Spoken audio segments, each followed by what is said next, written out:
brutally murdered yung nanay ko at yung kapatid ko noong Mother's Day.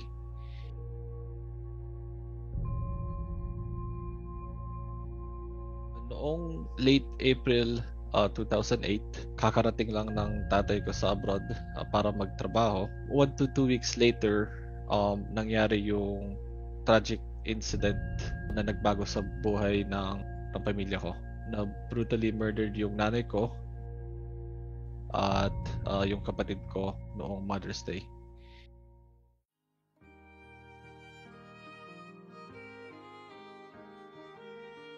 Hindi ko exactly maalala kung paano namin na-contact si VP Lenny sa Naga City, pero kilala kasi siya na abogado sa amin na nagbibigay ng libreng legal services. Nung time na yon, tight yung finances namin kasi kakarating lang ng tatay ko sa abroad, then nangyari sa amin yun. So, kinailangan din niyang lumipad kaagad pabalik sa Pilipinas.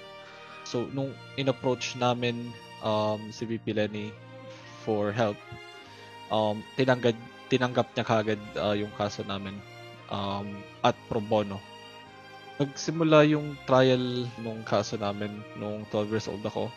Prior nung court appearance, prepare niya ako thoroughly at minake sure niya na tinitake ko yung time ko sa pag-answer ng mga sensitive questions dahil nung time na yun sobrang trauma ko sa incident.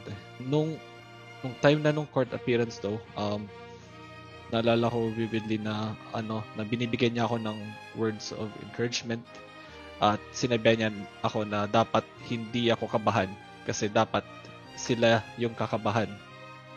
Naramdaman ko yung passion niya sa court habang dinidefend niya yung family ko. Sobrang believe ko sa kanya. Next thing na malaman ko, tapos na yung court hearing. Tapos parang na-realize ko is yung lahat na kaba ko is parang